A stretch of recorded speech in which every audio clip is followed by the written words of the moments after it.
Pemusnahan barang bukti dilaksanakan oleh Kejaksaan Negeri Denpasar pada Rabu 21 Mei 2025.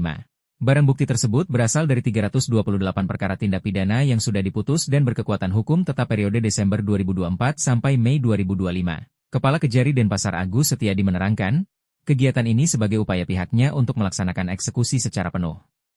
Adapun perkara tersebut terdiri adalah 246 tindak pidana narkotika, 35 tindak pidana orang dan harta benda, serta 47 tindak pidana kejahatan terhadap badan. Rincian barang bukti mulai dari narkotika yakni sabu seberat 5,3 kg, ekstasi 16,3 kg, ganja 25,1 kg, narkotika dalam bentuk cairan 86 liter, serta tembakau sintetis 771,30 gram.